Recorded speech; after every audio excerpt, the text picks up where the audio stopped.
गंभीर विषय पर हम आज डिबेट कर रहे हैं। किसी ने ठीक कहा कल यहाँ, हमने और हमारे पूर्वजों ने इस प्रकार की महामारी आएगी और इतना बड़ा संकट आएगा ये कभी हमने सोचा नहीं था। कोविड-19 संक्रमण की चिंता पूरे विश्व में है, लेकिन जिसके घर में, जिसके परिवार में ये कोविड-19 का हमला हुआ है, उनका प्रेशर क्या होता है ये कल जया जी ने बताया। और ये मैं भी महसूस कर रहा हूँ जया जी कि मेरी माँ जिनकी उम्र 80 साल की है वो भी कोरोना संक्रमित है और 15 दिन से वो अस्पताल में आईसीयू में है। मेरा जो भाई है छोटा, जो विधायक है महाराष्ट्र विधानसभा का, वो भी कोरोना संक्रमित है, वो भी आईसीयू में है। मैं ये इसलिए बताना चाहता हूँ कि कल वहाँ से हमारे साथी वहाँ बैठकर हमारे निंदा कर रहे थे कि आप लोग क्या कर रहे हो, आप कुछ नहीं कर रहे हो। लेकिन हम लोग जो लोक प्रतिनिधि है, जो राजनीतिक कार्य करता है, हमको लोगों में जाना पड़ता है, लोगों से मिलना पड़ता है, लोगों की मदद करनी पड़ती है जाकर। इसी वजह से हमारा भी संक्रमण होता है और हमें भी इस संकट से जूझना पड़ता है। एक बात समझी जानी चाहिए कि ये कोई राजनीति की लड़ाई नहीं है, अपनी और दूसरों की जिंदगी बचाने की लड़ाई है और इससे हर व्यक्ति को अपना योगदान देना है, तभी देश की तबीयत खुशनुमा रहेगी। जैसे कि विनय सहस्त्रबुद्धे साहब हमारे मित्र नहीं है, अगर आप उनका भाषण कर सुने तो उनका पूरा भाषण महाराष्ट्र सरकार ने कुछ नहीं किया। महाराष्ट्र सरकार पूरी तरह से फेल है, सिर्फ निंदा की, खिंचाई की। जहां जहां पश्चिम बंगाल, वेस्ट बंगाल, झारखंड, दिल्ली सरकार कुछ नहीं करते हैं, बाकी सब सरकारें ठीक कर रहे हैं, ये ऐसा नहीं है। महाराष्ट्र में 30,000 से भी ज़्यादा कोरोना संक्रमित रिकवर हो गए। ये कैसे हो गया फिर? क्या भाभी जी के पापड़ खाकर ये सब ठीक हो गए पूरे देश में? नहीं ना, नहीं। पूरे देश में सभी राज्यों में सभी राज्य सरकारें अपने अपनी तरफ से, और हमने पहले दिन कहा था कि ये जो लड़ाई है ये हम प्रधानमंत्री मोदी जी के नेतृत्व में ही लड़ेंगे और लड़ रहे हैं। देश के नेता है, इतना बड़ा संकट है तो लड़ाई प्रधानमंत्री जी के ही नेतृत्व में लड़नी चाहिए। और हमने पूरा प्रोटोकॉल जो फॉलो किया है प्रधानमंत्री जी के निर्देश से फॉलो किया हमारी महाराष्ट्र सरकार ने। मैं पूछना, हमारे प्रकाश जावड़ेकर जी बैठे, अब हमारे कई मित्रों को बड़ी आपत्ति थी कि साहब दिया जलाने से कोरोना भाग जाएगा, थाली बजाने से कोरोना भाग जाएगा। मैं पूरी विनम्रता से कहना चाहता हूं, क्या सामाजिक मनोविज्ञान और राजनीतिक मनोविज्ञान को हम नहीं समझते? मैं पूरे सम्मान के साथ कहना चाहता हूं कि जो लोग ये कह रहे हैं वो इतिहास भूल गए। क्या चरखा चलाने से अंग्रेज भाग जाने वाला था? नहीं, चरखा एक प्रतीक था भारत की। चरखा, हाँ बिल्कुल, मैं जवाब दे रहा हूं मान्यवर, सुनिए तो, सुनिए मैं जवाब दे रहा हूं। चरखा एक प्रतीक था जो महात्मा गांधी जी ने चुना, जो भारत। कोई और बात रिकॉर्ड पे नहीं जाएगी, आप बोलो। राष्ट्रीय चेतना के कोई और बात रिकॉर्ड पे नहीं जाएगी, प्लीज। जिस एक बिंदु पर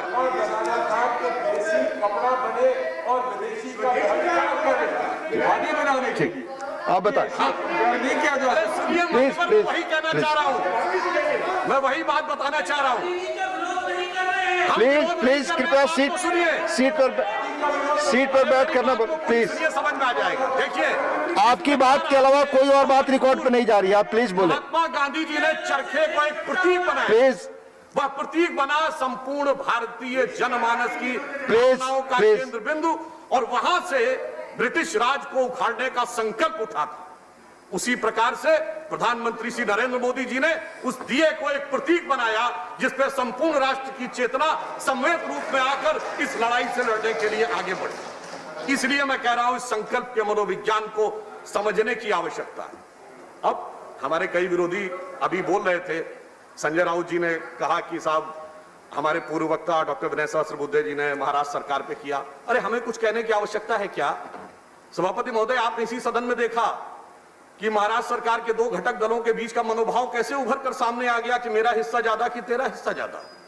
तो मुझे नहीं लगता कि हमें कुछ कहने की आवश्यकता है। संजय सिंह जी अभी बोल रहे थे, तो मैं तो सिर्फ ये कहना चाहूंगा, आनंद विहार के बस डिपो के पास खड़ी हुई भीड़ ही नहीं, उन्होंने कहा कि मुख्यमंत्री जी का उल्लेख नहीं होता। तो भाई आपको याद हो कि दिल्ली के मुख्यमंत्री जी के वो आपने तमाम वीडियो क्लिपिंग्स देखी होंगी जिसमें वो कहते थे, मुझे जहां तक याद है कि 70 लाख लोगों का भोजन बन रहा है। हम सभी दिल्ली में रहते हैं, वो 70 लाख लोगों का भोजन कहां बनता था और वो कहां पैक होता था, हम में से शायद बहुत लोगों को दिखाई नहीं पड़ रहा था। खैर उस विषय को हम जाने देते हैं। हम इस बात पे आगे बढ़ते हैं कि रचनात्मक आलोचना का हम स्वागत करें।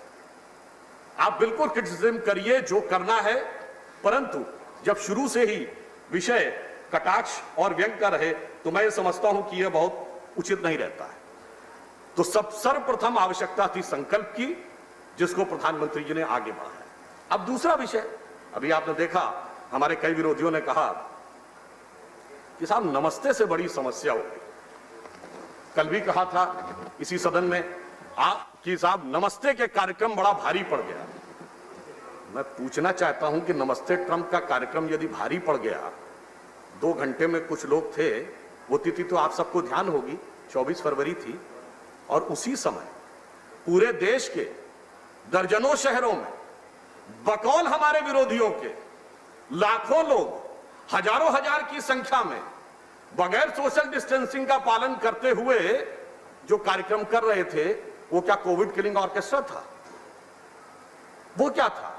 तो यानी 1-2 घंटे के कार्यक्रम से सारी समस्या थी, और वो स्वयं कह रहे थे कि साहब सब तरफ जो चल रहा था उससे कोई समस्या नहीं थी। यह एकांगी दृष्टि है, इससे बचने का प्रयास करना चाहिए और एक यथार्थ चीज को देखने का प्रयास करना चाहिए। अब मैं यह भी कहना चाहता हूं कि इस परिस्थिति में अक्सर हमारे विरोधी दल के प्रमुख नेता की दूरदृष्टि की बड़ी गवाही देते हैं हमारे विरोधी। इनके नेता जिन्होंने कहा जाता है कि साहब फरवरी के महीने में ही ट्वीट कर दिया था कि साहब कोविड कितनी बड़ी समस्या है और सरकार ने समय रहते उसके ऊपर कार्रवाई नहीं की। कहा जाता है 12-13 फरवरी को ट्वीट किया था।